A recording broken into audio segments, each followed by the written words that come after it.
the Park2Park podcast, where we compare theme park offerings from coast to coast. We don't always see eye to eye, but in the end, we'll try. CJ, how are you? Hey, Allie. I am doing well. How are you?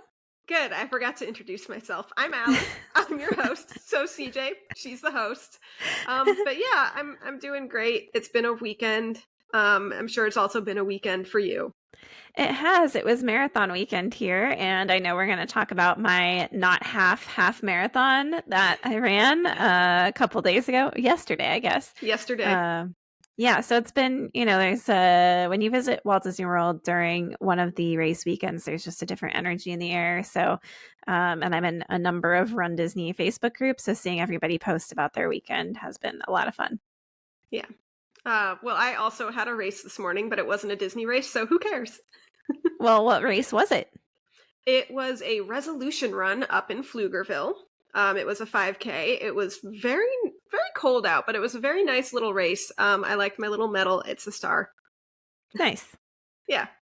Cool. And I went to the movies twice this weekend. So, Nice. living my best life. Yeah, sounds like it. So this episode, as you may be able to tell from the title, is not going to be about the MCU, which is the Mickey Cinematic Universe. We are going to save that for next week after CJ has hopefully been on Runaway Railway at Disneyland. Yes. I feel like, our podcast is about comparing theme park offerings from coast to coast, but we haven't done that in a while because we have both been traveling quite a bit, and we like talking about our travels to Disney destinations. And we'd also like to talk to you about your travels to Disney destinations. We would. Right. I'm talking to you specifically and nobody else. So if you've been to a Disney park recently and you'd like to come talk to us about it, just let us know. Send us an email. Send CJ a message on Instagram because she's the one who checks the Instagram messages. We'd love to talk to you. Yeah. So in that spirit, today is going to be a sort of mishmashy trip report. I'm kind of calling it the December Tripathon. I think, as I mentioned before on this podcast, I flew out to Florida for Christmas. And while we did not go to any of the big four Disney theme parks, there was some theme parking involved. But we are going to start with our first not a theme park experience. Merry Christmas, CJ. I took the six of us to Universal's Great Movie Escape. You sure did. And by six of us, we should clarify who that is. It was me, my husband Devin, you and your husband Louis, and then our mom and dad. Yes.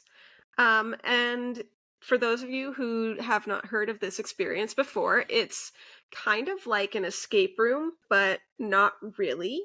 And there are two themes to it. We did not do the Jurassic Park one, but what did we do, CJ? We did the Back to the Future themed room. Yeah. So we're going to talk about that in just a second, but first let's talk about getting there. One thing that when I bought the tickets, parking was included with every single ticket. So we didn't have to pay to park when we got there. We could have parked 6 separate vehicles when we got there. We did not do that. We were responsible people and parked 2 vehicles. So. Yeah. We've lived in Florida like almost 4 years. No, I'm sorry. When did we move here? Almost 3 years. Yeah. And we still have not been to Universal Studios. So going to City Walk was really our first experience. And, I'd driven by it before and kind of see the parking structure, but don't really know too much about it. So I was kind of surprised that both theme parks and City Walk share parking. But for all those places sharing the same parking structure, it was actually really efficient. And it was, right during the holiday season on a weekend. So I was just surprised that it went as quickly as it did. Yeah. Any thoughts on, additional thoughts on parking and security? Because you go through security before you enter City Walk. So any thoughts on that, like compared to Disney? Honestly, it was a little chaotic because you get out of the parking structure and you like walk down these long walkways, and then there's this big room, and it's not really inside, it's not really outside, it's like just a big room. And it's metal detector security, I believe, and you put your stuff through the X-ray machine. And Mhm. there's just a lot of people converging from different places and then dispersing to different places after you get through the checkpoints. So for me, it was a little chaotic, but once we got through it, that's all right. We were okay. Yeah. I had been there a couple times before, so I knew what to expect. I didn't find it super chaotic. I knew what we were doing, and I think that might have helped with that. The part that I found chaotic was trying to navigate Mom there in her motorized scooter. There are 2 lanes for wheelchair or scooter users, so out of like a dozen possible options, only 2 of them, or maybe even more, I'm not sure. Maybe there were like 16 options, but anyways, there were only 2 lanes that were scooterable, so navigating Mom there and reconvening afterwards and telling Mom, no, don't put your scooter on the motorized walkway. Oh um my gosh, you had to tell her that? no, I mean, not seriously, like Okay, I was like, what the heck? think of how fast she would have gone down that, though. She could have plowed over everybody. Yeah. Yeah, And yeah. she almost did plow over people in what I like to call the selfie zone, which is where there's the great big Universal Studios Orlando sign, like right at the end of those moving Yeah, walkways, where everyone wants to get a selfie with the Universal Studios sign. right, So, right. so you got Okay. there before us. What were your impressions of City Walk? Well, okay. I didn't really eat breakfast, and I don't think Devin did either. So when we got there, we were like, let's go find some food because we have some time to kill. And I was like, oh, perfect, Starbucks. And there was like no line in there. Oh, And nice. Devin's like, I don't really want Starbucks. And I'm looking around and there's like Panda Express, like a burger place, a sushi place. I'm like, well, okay, we can keep walking. The other option was like Cinnabon. And I'm thinking to myself, I cannot have a sugar-filled breakfast. That's just not going to go over well for me. So I'm telling him, like, where do you want to go? And he's like, well, I don't know. Let's just see what the options are. I'm like, Devin, these are the options. Like, these are all lunch and dinner places. So where would you like to go? And he was like, oh, I guess you're right. So we had breakfast at Starbucks. Um, yeah, I mean, to me, it was okay. I'm not in any rush to go back to City Walk, maybe for dinner or mini golf with friends or something. But like, I don't know. Disney Springs is right here. So Yeah, that's fair. That's fair. yeah, yeah. And our family is much more a Disney family than a Universal family. It's just kind of Hmm. the way we've always been. Yeah. Um, and I will say, I don't know how far you explored, but when you're going in, there's a whole nother section like to the right that we didn't go through. Oh, okay. So we went to the left, which is where you get to Islands of Adventure, that entrance. But if you go to the right towards the Universal Studios entrance, there's a whole nother area. I don't think you would have found much in terms of breakfast food over there. Maybe like Bread Box, I think it's called. They might have been open, but you were Yeah. probably safest at Starbucks. Yeah, for sure. I mean, to be honest, our family does want to go to Universal at some point, but we're kind Mhm. of waiting for Epic Universe to open. So, That's fair enough. And mhm. now, when you do go, you know what to expect security wise Yes, yes, and how to get to the parks. yes. And we made our way. We had some time to kill, before we started the escape room because you booked Mhm. the first appointment of the day. Yes. Um, and so we went to the tribute store, I think it's called, Yes. I believe and that's just also what it's called. kind of looked around at stuff. And they had some cute merchandise, but I'm not going to spend money on merchandise for a place that I haven't been before. Um, but instead, what I found is they have those mold-o-matic machines, which I really like. And, I'm into like 50s and 60s kind of stuff. So for me, they're really cool. And if you read up some history on them, they're actually very prevalent throughout the Southeast, specifically in Florida. So if you go to different Florida tourist attractions, you will find them. So I have a gorilla from the Miami Zoo, and I made it was the building from Back to the Future. The clock tower. Yes, yes, yes. Thank you. Yes, the clock Yeah. tower. There were actually 2 of those there. You opted not to do the Jaws shark. So, Yes, correct. yeah. Yeah. So we did some walking around. We stopped and looked at the menu for the chocolate restaurant. Yeah, and actually we're thinking about taking our son there for his birthday over the summer. So, Oh, he's gonna love that. oh yeah. Oh yeah. And then it was time for our escape room. Not an escape Yeah. room. Yeah, I would call it, I mean, I've done a couple escape rooms before, but it's been, 6 or 7 years. I would call this more of an escape experience.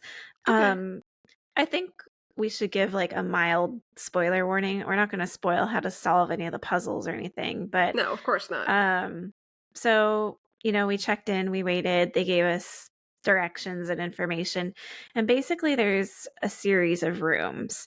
Um, what do you think? There were, like, 6 or 7 different rooms? I thought there were more than that. Okay, Um, 7 or 8? yeah, something like that. Yeah, and you have 50 minutes, 50 minutes to get through as much as you can, essentially, Mhm. but if you're not, and each room had, like, 2 puzzles in it.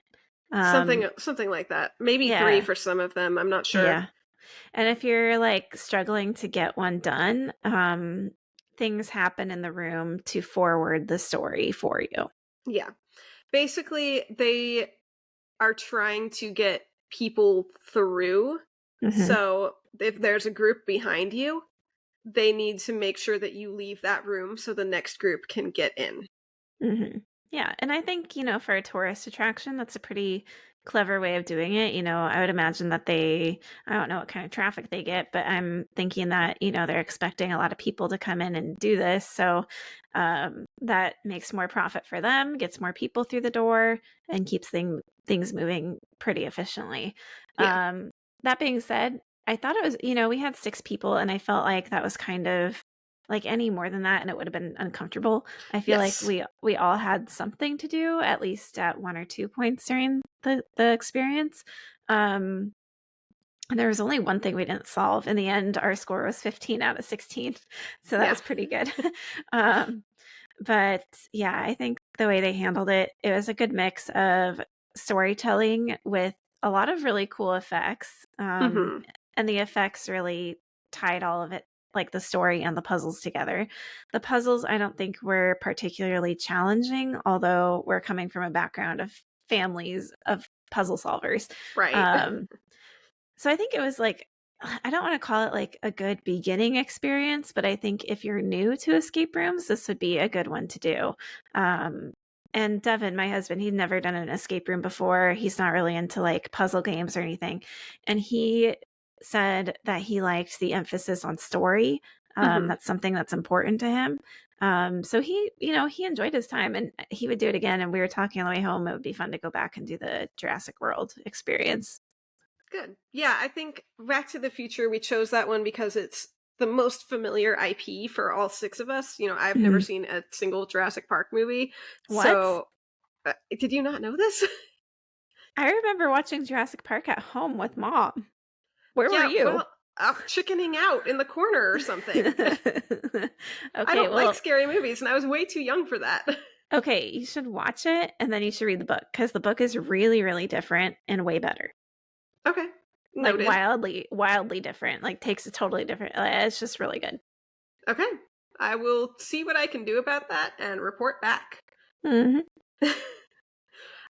Any final thoughts on the great movie Escape? I would do it again for sure, 100%. I would do the other room though. Now that I know how to solve the first room, and I hope that in the future they change the IPs that they use Yes. because if they changed it up again, I would go back and do it again. But now that I know how to solve it, like I'm not really like I need to go back and do Back to the Future again? Can you imagine them doing a Shrek one? Oh my lord. That would That be would so be funny. it would be so popular. I think they should do it. Yeah. They could do a Harry Potter one. Oh, that would be amazing. That would be incredibly popular as well, I think. I'm Yeah, trying to think yeah. what else they've got. I'm not as familiar with Universal. The Mummy. Oh yeah, all the classic monsters. Yeah, yeah, and I And think I've heard some of the these comic compared book to. sorry, I was going to say some of the comic book heroes they could do. Yeah, I think that gets tricky with Disney, but as long as they keep Mhm. it like comic book themed, I think they're okay there. Imagine Um, like imagine like, because they've got all these different rooms. Each room could be like a different panel of the comic book. oh, that would be so cool. Mhm. Yeah, I would love to see some different escape room style IPs from them in the future. I've heard these compared to the mazes at Halloween Horror Nights, which I've never been to and never intend to go to. Oh, So it's like a bite-sized year-round version of those where you're okay. solving your way out instead of just walking through. Interesting. So, Okay, cool. yeah. Cool. So next, we did the Great Movie Escape on the 23rd, Yep, Saturday the which 23rd. was a Saturday. And the next day, you and No. I. That afternoon. What did we do Oh, that afternoon, CJ? that afternoon. I'm so sorry. Well, you tell me what we did that afternoon. We went mini golfing at Winter Summerland. We sure did. So I had set this up before you guys came into town. I texted you and said, hey, you want to go mini golfing with Devin and I, and made sure, mom and dad could watch the kids. I made reservations. That was a great call. Yes. You can't do it on the website. You can't do it in the app. You have to call. And if you're traveling at a busy time, if you want to go mini golfing in the evening, make reservations. Because when we got there, the wait was quoted at 70 minutes. For mini golf. Yeah. Yep. Sure was. So we waited about 10 because CJ was smart enough to make a reservation. Thank you for that, CJ. Yes. Sure. So we played on there are two courses, two 18-hole courses, one for winter, one for summer. We played on the winter course, which I was thrilled about because it was 2 days before Christmas. Like, it's totally seasonally appropriate. Mm-hmm. Yeah, Devin and I have played that course like 3 times, and we've only done summer once. So we're going to have to go back and do summer another time. Yeah. I do want to mention, if you're an annual pass holder and you have the water parks and sports add-on mini golf, you get 1 round free before 4 p.m. So our reservation was for 3 o'clock. So Devin and I had mini golf for free. And it wasn't that expensive for me and Louie either. I think it ended up being like $35, something like that. So yeah, they may have let you use our discount. I'm not 100% sure because we get discounts on additional people. So, well, if they did, thank you, cast members. I appreciate that. Yeah. So tell us about like the course, what you liked about it, what you didn't like, and all that. I thought it was really cute. I thought it was full of whimsy. Sorry, I'm having to rack my brain back 2 weeks to think about this. Uh-huh. I liked that there was Christmas music playing. I don't know if that was a seasonal thing or if that's a year-round thing. Year-round, I'm pretty sure. Amazing. I love that. Mm-hmm. No, I thought it was well designed. I thought it was challenging enough, but still extremely doable for like younger kids who might not quite understand the function of mini golf. Yes. I really liked the moving elements. So like there's you have to go under the chimney when Santa's not down in it. There was the North Pole that I am so disappointed that I missed the North Pole. I would have loved to have gotten my ball in there. Yeah, I think the interactive elements were really fun and they raised it above your average mini golf course. There's a very famous mini golf course here in Austin called Peter Pan Mini Golf, and it's been around since like the 50s. So that's kind of that was the most recent mini golf that I've had prior to Winter Summerland. That was the last place I mini golfed. And it's kitschy. I mean, it hasn't really changed since the 50s. So there's not a lot of the like moving parts that you'll see at Winter Summerland. And I think that's just kind of elevated it for me. Sometimes literally. I will say, I think Winter Summerland is kitschy also, but in like a late 90s way. Not in a 50s way, which is correct. Yeah, which is how Peter Pan mini golf is out here. Nice. So, okay, so you talked about what you like. Is there anything that you didn't like or something that you would change? There were a lot of leaves on the course. Yeah, we did talk about that because the leaves were a bit of an obstacle from time to time. And for about like 4 holes, there was a cast member with a leaf blower like either right behind us or right in front of us. Yeah. Just going, and it was super loud. Yeah. It did not meet my standards of noise level for a golf course. I golfed in high school, so I'm like, it's not quiet. But, here's the thing about the trees. The trees, it's Florida. You got to have some shade. Yes. And so that helps immensely. I mean, I don't want to be out there like in the summer with No, the definitely blazing not. sun. So it helps, but unfortunately it does cause quite a few leaves to fall in the course, but Yeah. added challenge. Yeah. One thing that we talked about a little bit when we were there, and we definitely need to discuss on this podcast, is golf course etiquette. The people in front of us. They Oh. they were the slowest people. The reason being that they were a group of 6 and one person played the hole at a time, rather than Yes. what our group of 4 was doing was, okay, one person starts, the next person starts, and we all 4 of us putt from the start before, like, and we all finish the hole together. Like, Yeah. So and that's like the way if you need to do it. yes, if we were doing this the way the people in front of us would do it, it'd be like I would go and keep hitting the ball until I get it in, and then Allie would go and keep hitting the ball till she got it in, and then Louie would hit the ball until he got it in, and then finally Devin would go. Instead, we did okay. CJ starts, takes a stroke. Allie starts, takes a stroke. Louie goes, take a stroke. Devin take a stroke, and then figure out who's furthest away, and that person takes their second stroke and everything. I was just like, who mini golfs like this? It was I don't know. so weird. Those people do, apparently. Yes, and it was very, very crowded. So, like, we were waiting on them, and then the people behind us were only a party of 2. It was like a mom and daughter. Um, So they and were so waiting then on us, waiting on them.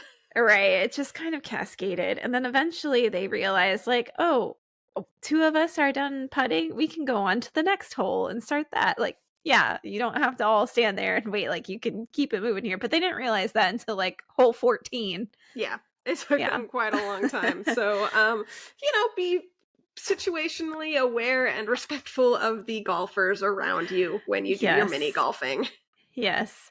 And we need to give a special shout out to my husband here on this mini golf Womp, womp, experience. womp, womp. So he kept getting hole in ones. Like it was insane. And by the Allie was scorekeeping for the most part. And Yes. she's like, Devin got another hole in one.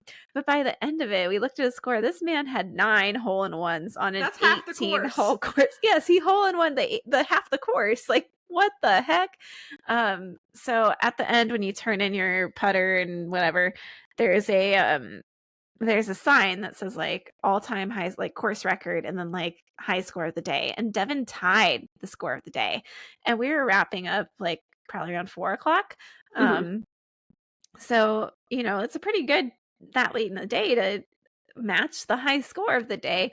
So we told the guy, we said, oh, can he write his name on since technically he tied? And he was like, oh, yeah, go ahead. And so, we got the whiteboard marker, wrote his name, and he got a special certificate, like notating that he's a top golfer or whatever, which I didn't know was a thing. So if you're golf savvy, try to go get the day's high score and you'll get a special certificate. Yep. And congratulations, Devin. I always knew you could do it. Yes. Yes. And then what did we do after that? We went out to dinner. We went to Rick's at what resort? Coronado Springs. Yeah, Coronado Springs. Yeah. So Devin and I have been there before with friends. It's kind of like a sports bar atmosphere. So, I see a lot in Facebook groups like, oh, I want to watch the football game. Where can I go? Rick's Sports Bar is where you should go because they had like probably a dozen TVs, maybe. If not more, yeah.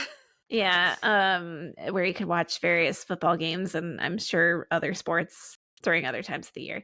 So Allie, what did you think of Rick's and Coronado Springs? Coronado Springs was nice. I'd been there before with you actually last February. Mhm. I think we got to walk around a little bit more this time, see some of the Christmas stuff. So yeah, enjoyed it. Thought it was nice. And then Rick's food was fine. The dessert was fantastic, but the dinner itself was fine. Yes. It's really like a burger, sandwich, salad, nachos. They have something called wachos, which is like waffle fries, but nacho version. One thing I really liked about Rick's was you have options. Instead of fries, you could get tater tots, which I think is really cool. And their tater tots are really good. And I was really excited about those. But yeah, we like going there. Just, it's a nice casual place. It's pretty easy to get in. And it's just a different vibe than other Disney restaurants. I think it's a good place to be social and not have Disney all in your face, but you still get that Disney level of service. Yeah, I think that's an accurate assessment.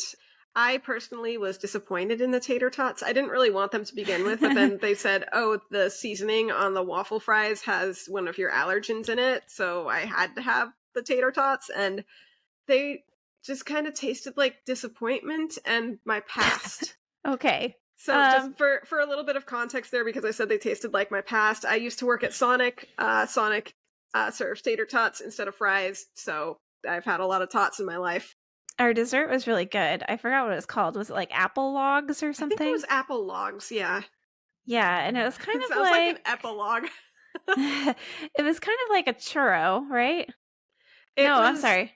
it was Go ahead. like apple pie filling wrapped in like a wonton and like cinnamon sugar and caramel and vanilla ice cream. Yeah, And it was my really gosh. good. Yeah. Recommend that. Yeah, and the four of us split it. Louis doesn't like apple pie, so he didn't eat his little wonton. He just helped himself to ice cream, but he said it was very good ice cream.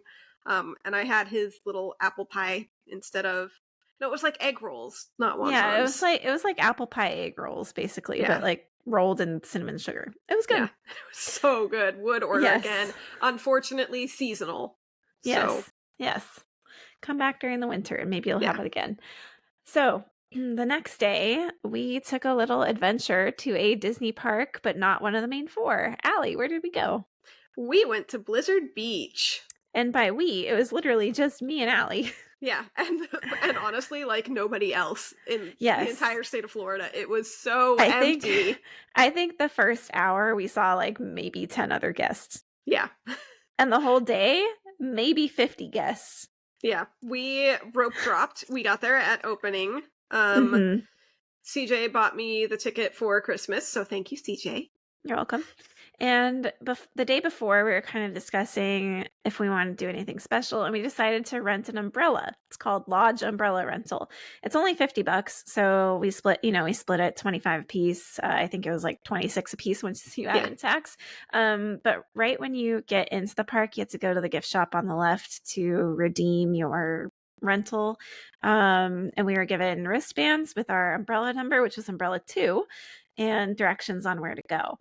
So, And yes. they gave us towels. Oh, yes. So what comes with this rental is you get your one beach umbrella, your 2 lounge chairs, 2 little sand chairs. The sand chairs are just like the little ones, and the lounge ones are the long ones you can lay down on. And you get 4 towels, and it accommodates up to 4 people. So really, especially if you're splitting it 4 ways, you got a group of 4 friends, it's a really great deal. So to get to the umbrella rental area, you basically head into the park, head towards Wada Lodge, which is the first quick service you see, kind of on the left, and just keep walking past it, and you will run into a little gated area that says this area is reserved. You just open the gate, go find your umbrella number, and there you are. Yeah, there was not a lot of enforcement on who could go in and out. I think if it was a more crowded day, somebody would have been checking a little bit more diligently. But as it was, CJ mentioned we were umbrella 2. Only one other umbrella was rented for the day, and we only saw that family like once. Yeah. And we went back again towards the middle of the day, and their stuff was gone. So I don't think they lasted very long in the park. I mean, it was chilly that day, and it did start raining on us for a little bit. Yeah, I'd say it was like mid-60s at the highest.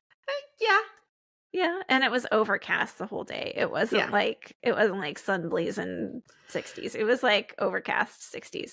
But the water was very nice and warm. Yes, it was. Yeah, it was a good call. So let's talk about the rides that we did. Allie, why don't you kick us off with the first ride? So let me take you back to the previous day when on the way to mini golf, CJ said loser has to ride Summit Plummet. And I said, okay. And then CJ remembered that I played golf in high school, and she tried to backtrack it. Well, guess who won at mini golf? Devin. But of the 2 of us, guess which one won at mini golf? Me. Guess which one of us went on Summit Plummet? Me. Okay, but I backed out of that. I said, just kidding, I will never ride Summit Plummet. And you apparently still thought the bet was real. Coward. So you were on the way there, you were like debating whether or not you wanted to go on Summit Plummet. So what exactly was going through your head? Wait, hang on. Let me preface this by saying this is the girl who won't go on Tower of Terror despite being buckled in to a seat. That ride is terrifying. It goes up and down several times versus Summit Plummet. It's one down and you're done, and it doesn't launch you back up, and it doesn't say, oh, just kidding, we're going back down. Oh, you thought we were done? Here we go back up again. So it's got that going for it, at least. Okay, so what was going through your head as you were deciding? What was going through my head was the last time I was at this park was the year 2000. It is now 2023. It has been 23 years since I've been to this park. At the rate that I'm going, it'll be another 23 years before I go back to this park. Do I want to do it when I'm 32, or do I want to do it when I'm in my 50s? All right. And you decided gonna do it? I YOLO'd it, and I did Summit Plummet. Yes. Now, I decided to video this experience because in my mind, I'm thinking, Allie hates heights. This is going to be hilarious. And sure enough, it was hilarious. Yeah, I'll put that in right here.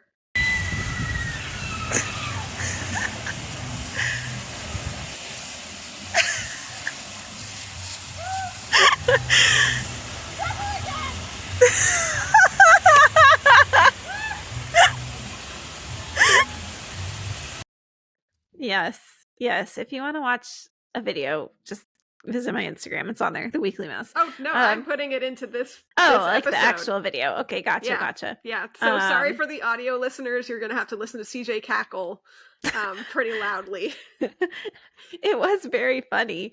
So Allie's like sitting there by herself on the chairlift. And I'm like, hello. And she's like, hi. It was extremely cold. The chairlift was wet. I was fully dry because this was the first ride we were doing. And it was very, very cold. Yeah. Even with my long sleeves. Yes. So you get to the top. Did you have any like second thoughts or? And third and fourth and fifth. I did it anyways. What happened when you got to the top? So I got to the top.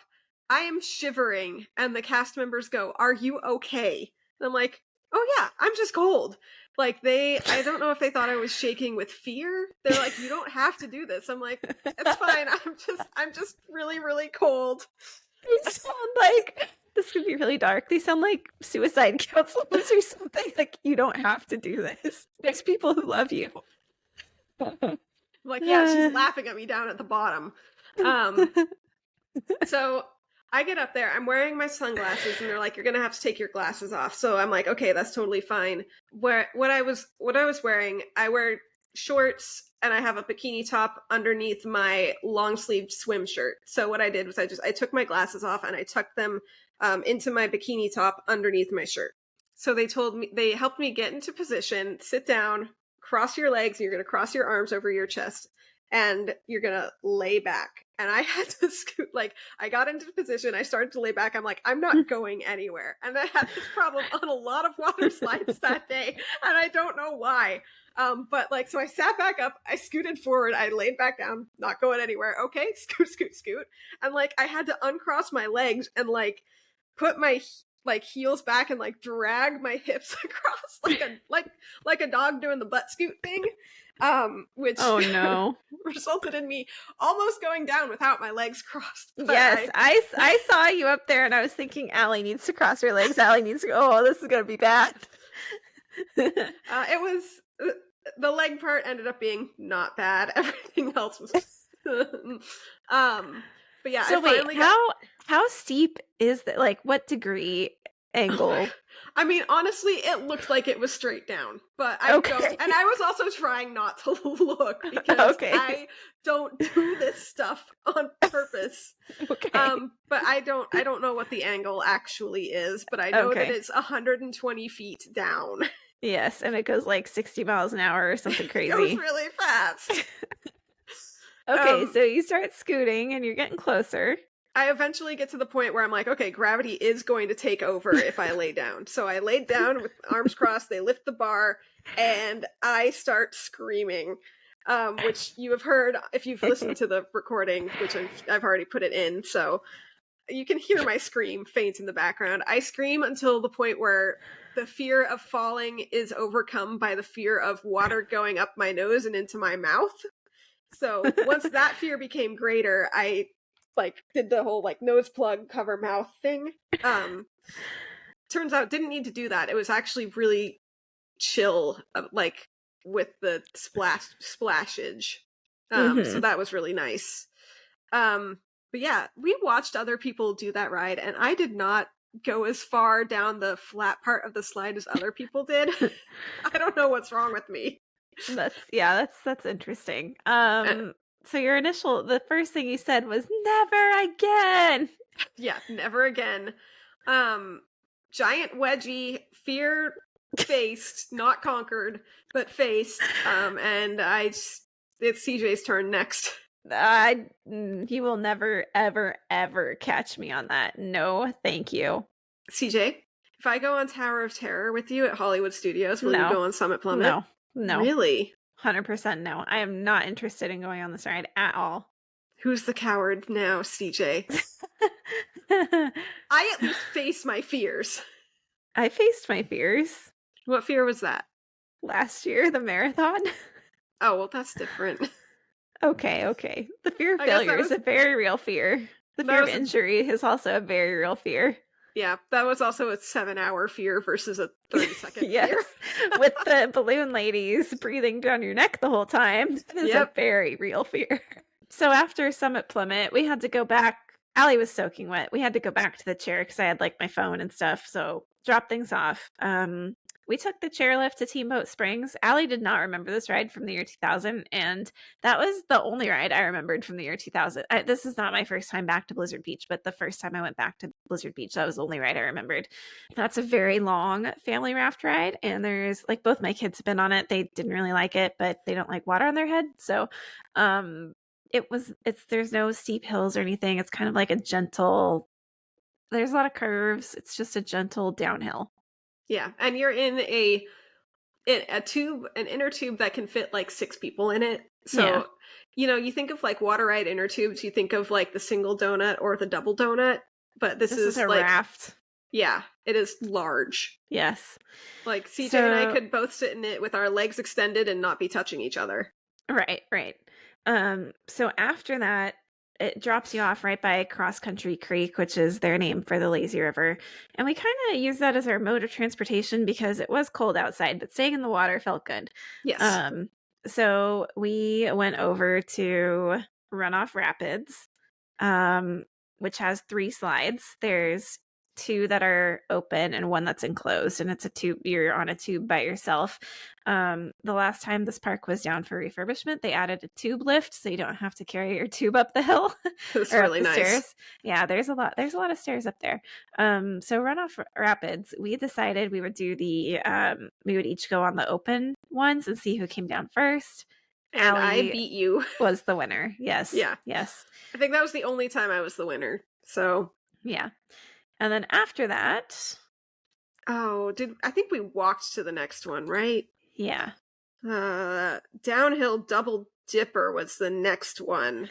Yeah. This was our first line of the day, actually, but that was just because there was a family of 3 in front of us, and there was, I think, a little bit of struggle with one of them getting into the tube, so we just had to wait a little bit. It was fine. Well, okay, so it's 2 tubes, 2 enclosed tubes side by side, and you go at the same time, and it's literally just a downhill double dipper. There's no curves. It's just straight down with 2 dips. Yes. What did you think of this one? It was fine. And I did not really like it too much. It was okay. I usually wear a hat at the theme parks or at the water parks with my glasses, and I was like you had to keep both hands on the thing, and I was worried my hat was gonna fly off. So like I was holding my neck at a weird angle, and when you hit the water you like skid across it for a little bit, and it was just like I fell off. I didn't know that. Yeah, I'm pretty sure that was the one. No, I didn't fall off that one, but my hat fell off, or almost fell off, so I was like trying to hang on to it and trying not to like fall in the deep water, like it's just, if I didn't have my hat and glasses on, I probably would have liked it a lot more. That's fair. I mean, to me, there was nothing special about this. It's just, you can find this at every water park in America. So yeah. All right, next up. I have to look at the list that CJ made. We did Toboggan Racers. We sure did. Another one that you can find at every water park in America. Yes. However, Allie, you did not want to go on this to begin with. I didn't because I didn't want like I have okay, so the last time I went to a water park here in Texas, I went on one of those like we call them the toilet bowl rides where you go in like the bowl and you spin around and around and you come out the hole in the bottom. And I got so much water up my nose and in my mouth and it was like lake water. Like Oh, it was purified. Like it was fine to get into my body. I wasn't going to like die or anything, but it was just a really awful experience. And since then I've been like paranoid about getting water up my nose like that. So I hmm was worried going face first down this hill about getting water up my nose. yeah. So, but this one, you don't land in a pool. It just kind of like flattens out. Yeah. Yeah. So this one, the theme of this is like downhill tobogganing. Mhm. With like, there's probably room for like 10 people 10 to to go 12, to yeah. eight. Yeah, a lot of people. And see who wins essentially. Yeah. Yeah. CJ had the definite advantage on me because she got going and I'm laying down and I'm not moving. Of Yeah. course, with my feet and I'm not moving.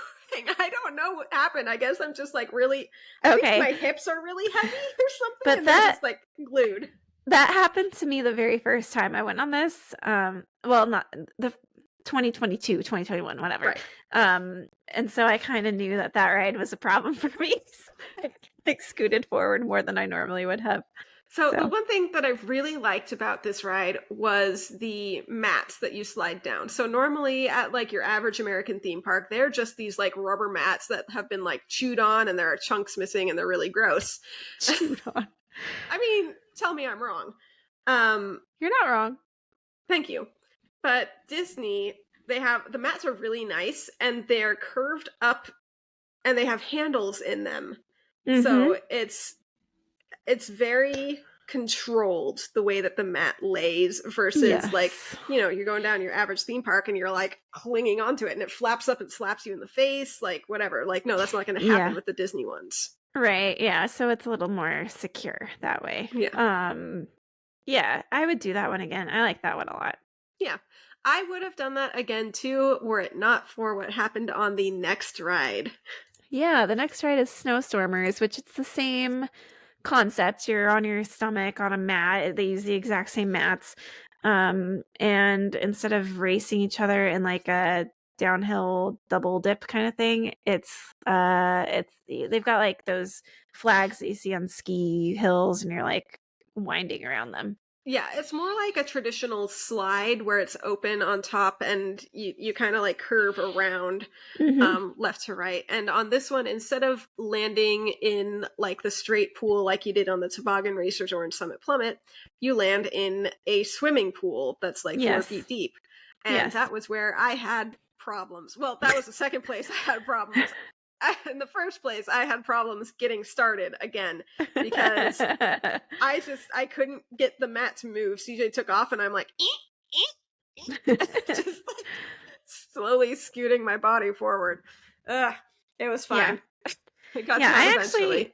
I actually kind of had problems at the end of this one too. So for me, I was kind of like lifting myself up on my like instead of laying my chest down, I was like up on my elbows and my hands, like my fists, I guess, my forearms.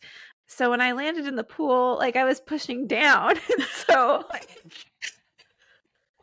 like my upper body like just like took a nosedive essentially.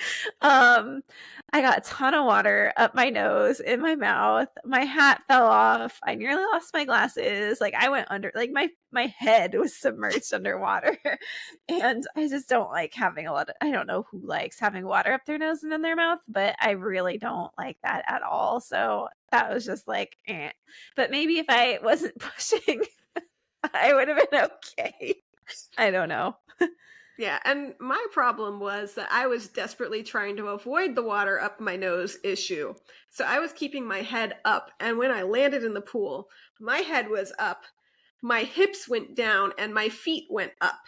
So your body doesn't bend that way. And as soon as I hit the water and I bent that way, my back said, "Oh, you're doing this? Okay, let's feel it." And Right. my back just, it totally seized up. Like, you try bending backwards that way. It is not pleasant. Right.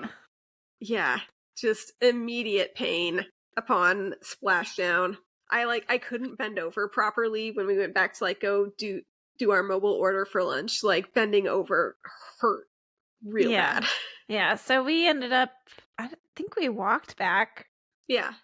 Yeah, Maybe I we, checked the map and the lazy river wouldn't have been convenient for okay. us Yeah. to. Yeah. So we walked back. We mobile ordered from Wada Wada Lodge because Allie needed to take some painkillers we needed to eat.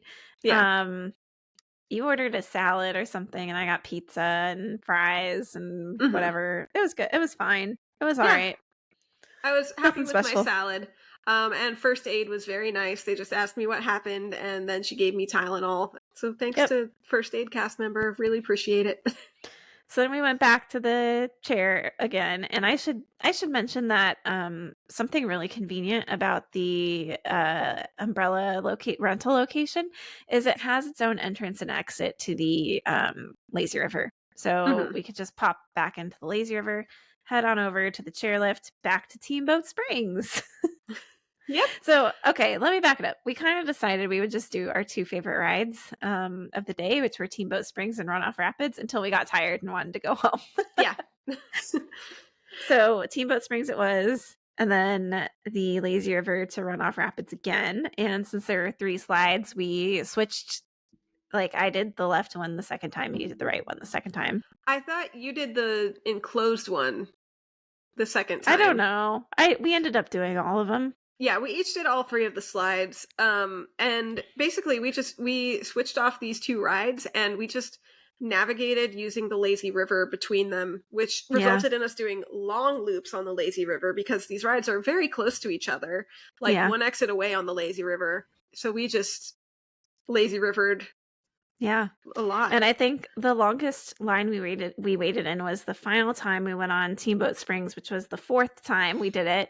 There were probably like a dozen people in front of us. Yeah, and we didn't wait very long. No, and really the wait was for the raft to get up the hill so that they could go on the ride. Yeah. And there was, at one point, we opted to do the stairs instead of the chairlift. That was because it was starting to rain, and we didn't want to get stuck on the chairlift in the event the rain got too severe.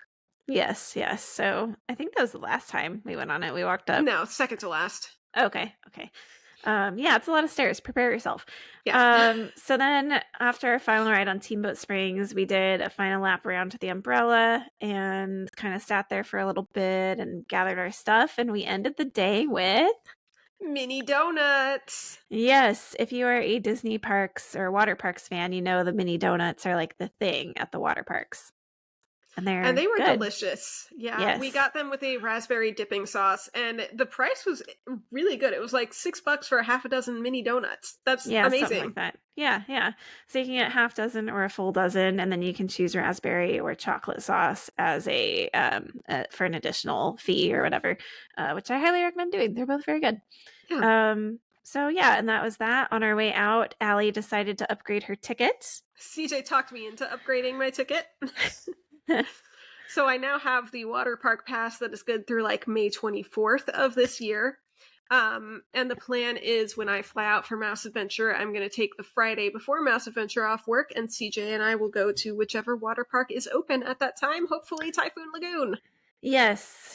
So right now, Disney's running a promotion where $79 gets you a seasonal pass to just the water parks. So it's only it was like $15 more than your ticket. Yeah. So I'm trying to tell her, look, you don't have to pay for your ticket today. Like, you might not come back, but if you do, who cares? It's $15. It's like you paid $15 to get into the park today. So it just kind of made sense to do that. So if that's something you're thinking about and it's still an option, it's good until the end of May 2024. So final thoughts on Blizzard Beach. I enjoyed it. I didn't really remember anything from our 2000 trip to it other than having a lot of fun and not going on Summit Plummet. Yes, Mom thinks we went on Summit Plummet in 2000. We did not. She told me that she no longer thinks that we went on Summit Plummet then. Okay. So the record has been corrected. The record has been corrected and now has been publicly corrected. But yeah, I had a good time. I don't typically like water parks that much. I start thinking about small children and pee and Band-Aids. all of which are gross things that end up in the water. So, True. but I didn't feel that way about Blizzard Beach at this trip. I think it might have been the time of year and the fact that there were so few people there. Yeah. So I Yeah. felt a lot better about the lack of small children pee and Band-Aids in the water. So Right. For it was sure. mostly leaves. Mostly leaves in the Mostly water. leaves, yes. Okay, so that was Christmas Eve, and you guys did something Christmas Eve for dinner. Yeah, we went to Steakhouse 71, had a really nice dinner, and then just did a little bit of like resort hopping on the monorail line. We walked around Contemporary, got to check out the gingerbread house, found all but one hidden Mickey, so that's going to bother me for the rest of my life. Nice. Popped on the monorail over to Polynesian, which I annoyed Louis half to death by being super enthused about everything in this hotel and saying it's like they made the hotel into the tiki room, or I'm sorry, it's like they made the tiki room into the hotel. Oh, yes. And it's like they made like this boutique into like out of the tiki room. Like everything just I love the tiki room so much, and the entire hotel gave me tiki room vibes, and I loved it. And then I forgot how we couldn't walk over to the Grand Floridian, so we took a boat to Magic Kingdom, stayed on the boat, did not get off at Magic Kingdom, and then boated over to the Grand Floridian and walked around there a little bit, checked out their Christmas tree and their Christmas stuff, and that gingerbread house, which has like it's like a legit shop house inside of it. Yeah. That's amazing. They sell like roof shingles there. Like gingerbread shingles. So that was pretty cool. Then we got on the monorail again, back to the Contemporary, and got a little bit of monorail Christmas fireworks. Nice. And you had dinner. Yeah, we had dinner at Steakhouse 71. It was really, really good. We ordered... Did they do a special menu for Christmas Eve? Or They did not. It was the standard menu. Okay, and what did you guys have? We ordered the potato bread as an appetizer, and that was so good. We both got, I think, filet mignon. I had asparagus on the side. Louis had garlic mashed potatoes. And I forget what his sauce was called. It was like the house sauce. And I didn't get any sauce because everything had garlic or onions in it. Right.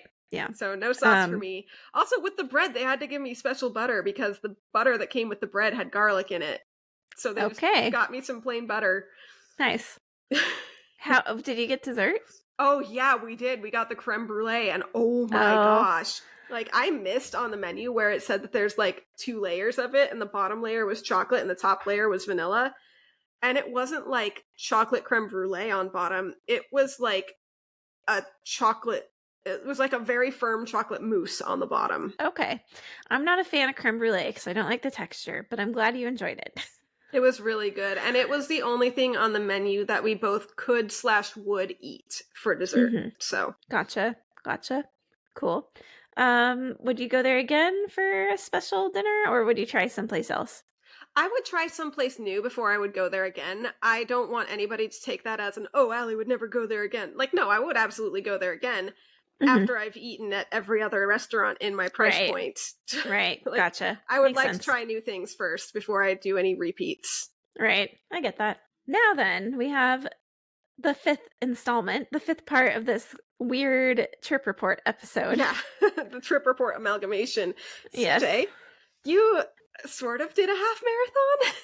Yeah, I sort of did yesterday, January 6th. You technically completed the Walt Disney World half marathon. Yes, technically. I did. I crossed the start line and the finish line. Yeah, how many miles was that? Dad's watch said 7.4. I can pull up Strava to see where I'm at right now. Because you bob and weave throughout. Yeah. People. Mine says 7.37. So yeah, that seems about right. I think the course officially was like 7.1 miles. Yeah. So what happened? So I had been watching the weather for a while, and I was just getting a bad feeling because I was looking at hourly on Google. Like, I don't use any weather apps. I just like pull up weather on Google and look at hourly forecast. And it kept saying lightning. And other people, on the Facebook groups were like, well, mine doesn't show anything. And I'm thinking like, okay, but some apps do. And so I know that Disney is going to take the safest route here. I'm sure their lawyers have something to say about that too. Yeah. Because, imagine somebody gets struck by lightning at a Disney race. That's the end of Run Disney. Yeah, And it's forever. not just about the runner safety. It's about all the volunteers, all the medical staff. They've got police out there, cast All the cast members, members. volunteers. They've got high school bands, characters. Like, they can't risk that for anybody involved. Yeah. Um, And think about high so school bands with all those metal instruments. yes. So so they updated it probably at like 6:00, 7:00 the night before, saying, due to weather, we have altered the course. You can check out the information at the Run Disney website or whatever. So they shortened it to 7.1 miles. They also said that they were going to be starting 15 minutes early. Yeah. So that happened. So, what was your experience like in the corrals? I was kind of nervous that people would be really, really upset. And that wasn't really the case. I would say people were still in good spirits. The atmosphere did feel different than a normal half marathon, but, people were still, I wouldn't say like overly happy to be there. Like I see some people. People are just, content and happy to be there. We were in Corral C. It went up to Corral F, so we were in the top half. And we saw we saw one person being like wheeled away for a medical issue. It was weird because we decided to stand. Okay, let me back this up. This is the first Disney race I've seen where at least 100 people were running in various parts of the Epcot parking lot, for lack of a better word, pre-show area before the corrals. And in the corral itself, Corral C is very wide. And so like the right half, people were straight up running laps. After gear check, people were running laps trying to get 6 miles in before the race started.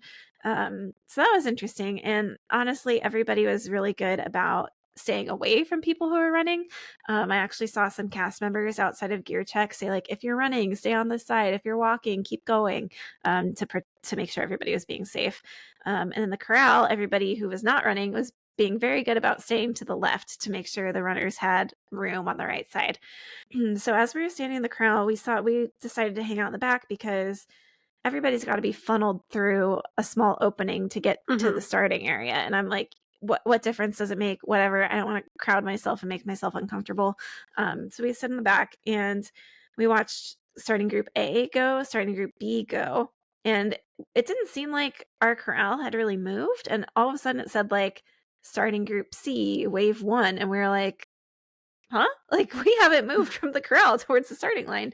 Apparently there were 2 medical issues and people had to be like taken out of the corral. So that caused some sort of hold up. And I heard that the first starting group had to like power walk / run to the start line. That's what I heard. I didn't really see anything.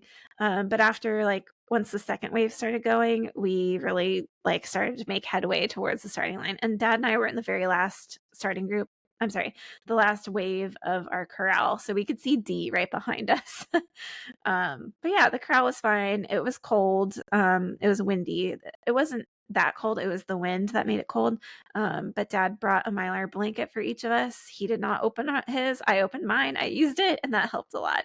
And you removed it before you crossed the start line. Yes. If you're new to Run Disney or even if you're experienced, if you decide to use a Mylar blanket, remove it before you cross the start line because it messes with the chip in the bib. And you got to have that time. Okay, Yes. So how was the course? I know it was shortened, but Yeah. what did you think?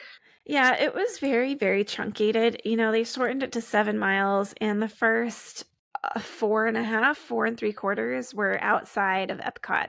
To me, okay, so you start behind the Epcot parking lot. We kind of made a loop on one of the ramps. We headed toward down World Drive towards the Magic Kingdom parking booth, and usually the half marathon course goes that way, and that's how you get to Magic Kingdom. So we saw the parking booth and we made a U-turn. Yeah, it was just kind of sad. And then we did like another loop, one of the interchanges, and then back towards the Epcot parking lot. And then backstage behind the seas and the land. And then we entered on stage over by Figment, made a sharp right, went around World Showcase, towards the new area that they just opened with the Walt statue and stuff. And then out between Test Track and Mission Space, backstage out the normal way. I did hear later on in the race, they cut it like right around probably mile 5 1/4 or something like that. So they cut World Showcase out for the later runners because the Oh, weather was incoming. Yeah, so they got shorted by, a mile ish. by World Showcase. That's the most interesting mile, too. Right. So the course was okay. I would have preferred, they front loaded us with so many miles like outside the park. I would have preferred we made a left towards Hollywood Studios and looped that way and around the boardwalk. Like Yeah. I think they could have incorporated that somehow. I'm not sure why they didn't, but Now, was the you race know, supposed to go through Hollywood Studios? no, this race goes Okay. from Epcot to Magic Kingdom and back. So So I that's don't know. probably why. They probably had everything set up for the way it was intended, and they didn't have the time or resources Right. to It was reroute it. it was probably just an easier alteration to do. Yeah. I will say this course was extremely congested. It was the most crowded Disney run that I have ever done in my life. If you've done a race that goes around the boardwalk between Hollywood Studios and Epcot, it was like running between Hollywood Studios and Epcot the whole time. Like Oof. yeah, I think the widest we got was maybe like 3 lanes across. But there are times where it was only 1 lane across, 2 lanes across. And it was rough. I will say for the most part, people were pretty good about walking on the right, running on the left, but it was very difficult. I have never looked over my shoulder so many times when I'm either going to run or stopping to walk. Yeah, I mean, typically I do anyways, but there's parts, when you're approaching the Magic Kingdom parking booth where there's like 10 lanes. And so you can kind of follow your own path and nobody's going to be right behind you. And, it's fine. And there were times where I wanted to move over and I was looking over my shoulder and there just wasn't an opening and I had to wait. And that happened multiple times. For that reason, this race was like exhausting mentally because you're not thinking like, oh, I got to get through this just 1 more mile. That's not what you're thinking. You're thinking like, how do I get around this person? How do I get around that person? So it's difficult from that perspective. You had a charity bib for this race. Talk to us about that for a little bit. Yeah, so I decided to try to run with a charity. The Doug Flutie Jr. Foundation is a charity that I ran with, and they had a fundraising requirement of $1,000. I fundraised $1,003.85, and yeah, it was good. Like I chose charity because they work with autistic families to get them plugged into programming and therapies and services that they need. My son's autistic, and so it really spoke to me because like we're the type of family that needs those services and therapies and stuff. Even summer camps and driving lessons and things like that. We have to go do things differently than other families do, and that's okay. And we're in a position, thankfully, where we can afford it, but not everybody is. And so that charity, I think, is really doing good work to help people who need services. Talk about characters on the course. We did not stop for any characters. The character lines were really long, the longest I've seen them, probably because people were wanting to do photo ops in Magic Kingdom at the castle and stuff, and that was not a thing. So this is a list that I found online, so hopefully it's accurate. And from what I'm reading, it looks accurate. Baloo, Merlin, Marie, Robin Hood, Clopin and Esmeralda, Hercules and Meg, the Rescue Rangers, Mushu, Ada, Kerchak, and Kala, which are from Tarzan, Powerline Max, Pooh, Genie, Pocahontas and Miko, Launchpad, and Mickey and Minnie. I will say I did not see Powerline Max, Pooh, Pocahontas and Miko. I don't remember Launchpad, and I didn't see Mickey and Minnie either because they pulled characters because of the weather. Yeah, I I saw was where gonna they were say. supposed to be, but yeah, they were gone. They were gone. Oh, Yeah. well, better for them. Yes. So, did you do your final 6 miles, or did you say I completed the course as written by Disney and I'm done? Okay, so I initially planned to. I was exhausted after this race, like more tired than I normally am after races. And I think it was that mental hard work of like thinking things through the entire time. The walk to the car was like a little over a mile. So, and then a mile back. So that puts me at like 9.5 miles roughly. And Okay. then we went to Magic Kingdom later. And we walked to Polynesian because they only had one security checkpoint open at TTC for some reason. And then we walked all over Magic Kingdom and back to the car. And so I'm pretty sure I got an additional 4 miles Okay. that way. So I did it just a little differently. Okay. And you Yeah. know what? There is no shame if you didn't, because you completed the race that Disney World said is the Walt Disney World half marathon. So, Yes. True. and what's your next race, CJ? The Disneyland half marathon. Yeah, next week, a week from today. Wow. And you're going to Yeah, be earning that coast to coast medal. I am. I am. Yeah, I'm looking forward to it. It's supposed to be cold, so we'll see. So, I'd like to know, you've earned a coast to coast medal before. Mhm. The designs are different from what they've normally been. Yeah. Can I have your thoughts on those? I say this as somebody who has the old design medal. Like, I'm glad I have the old design medal. Let's just put it that way. They kind of made a big deal about how if you do the January races here in Florida and the January race in California, that's your only chance to earn this one variation of the coast to coast medal. So I think we were all expecting something relating to the 100th anniversary of the company. And looking at the two designs they put out, I can't tell which one's supposed to be the special one. I really can't. Yeah. So, like, to me, I'm like, I think they kind of missed the mark. I get they're kind of going for like a retro look, kind of, but it just kind of missed the mark for me personally. Yeah. I thought they were cute, but it was the kind of caliber of design I'd expect for a local race. Yes, I would agree with that. It did not meet the mark for a Disney race. If I was Mhm. getting that medal for a local 10K half marathon, thrilled. Great, Yeah. fantastic, but not for the Disney Coast to Coast challenge. Yeah, and you know what's funny? I went to the expo and they had like a couple coast to coast shirts, and the men's shirt had the Walt and Mickey castle design, Guys. and the women's shirt did not. And unfortunately, the men's shirt, they only had like 2XL or something crazy, like would never fit me in a million years. So I went with the women's shirt, which they had in a medium. So I was like, this seems weird. It seems like they knew that they made a mistake, and so they slapped it on a piece of merchandise that they still had time to change. Yeah, it was just interesting. Any Yep. final thoughts on your half marathon? Okay, I wanted to say at the end of the half, they pulled the characters and the DJ, the announcer, like the photographers. We don't have any finish line pictures because they pulled PhotoPass as well.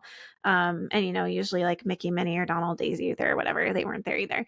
So it's kind of like an anticlimactic ending. And Dad and I had planned like to hold up 7 fingers to do, to signify we ran 7 miles. So that didn't happen.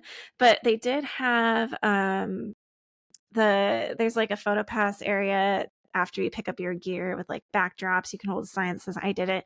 We went over there and a cast member, I guess, tried to direct us to a different area. I didn't see that person. I just like got in line. I was like fiddling with my stuff. And we were the last ones. They took a picture of that spot. I turned around and like the lady, there was nobody behind us, and the lady like packed up her camera and walked away. And I was like, "Ooh, we got lucky Nice. there." Yeah, and the DJ that was out there, or the announcer guy, he was saying like, it's time to start seeking shelter, head towards your car or bus or monorail. And they were like really getting everybody out. Like the beer tent was shut down, merchandise tent shut down. It was very odd, like kind of a somber ending to the race, because usually Mhm. everybody's like up and happy and hugging and talking and eating and reuniting with their family, and to have none of that and just to like head to your car because weather is coming, it's not a good feeling. But you Yeah, I did it. mean I mean every day is a good day to run and every Disney race is a good race, but it was just weird. It was weird. I feel like that pretty much sums up the sentiment from everybody that I've talked to about it. So Yeah. Yeah. Next next episode. yeah, well, I was going to say next Disney trip. Yeah, it's Um, coming up. For me, it's next week. Like in 4 days I'll be in Disneyland and I'm very excited. that's exciting. So we'll do a trip report covering that. My next Disney trip is going to be for Mouse Adventure. Mhm. That's going to be in March, and we'll do a water park then as well. Mhm. And you don't know this, CJ, but I'm going to Disney World in September Oh, cool. When are you going to be here? over your birthday, but I probably won't see you on your birthday. Oh, dang. Okay. We are doing September 20th to 25th. It's going to be me and Louie and a couple friends of ours, Kirsten, whom I've been to Disney with before, Have you booked a and her hotel boyfriend. yet? We have. Oh, darn. Where are you staying? We are doing the DVC Point rental. We have a 2-bedroom suite at Saratoga Springs. Oh, nice. We stayed there many times. Good hotel. Yeah. I heard the story about the soap dish. So. Oh, yes. Yes. I'll share that another time. Yeah, because this is a long episode. Speaking of episodes, though, our next episode is going to be what we talked about being our next episode in our last episode. The MCU, the real MCU, the Mickey Cinematic Universe, where it's going to be Philhar Magic and the Runaway Railways. So we got Disneyland, we got DCA, we got Hollywood Studios, and we got Magic Kingdom. We're going to talk about all 4 of them. I already have opinions formed about both of these attractions. I already know which way I'm going. So okay. All right. Well, I need to do some research, I guess. Yeah. You need to go on it at Disneyland. I will. Yep. All right. All right. Well, thank you all for listening to this crazy trip report episode. We promise they won't be super crazy in the future. Maybe. Yeah. You can find us on Instagram at Park2Park Pod with the number 2. You can tell all your friends about us. Subscribe to the Park2Park podcast wherever you listen to podcasts. You can send us some feedback. Park2parkpod@gmail.com. And if you'd like to be on an episode, reach out. We'd love to have you. Smash that subscribe button. Leave us a review. Leave us a like, comment, whatever you want to do. And we'll see y'all next time.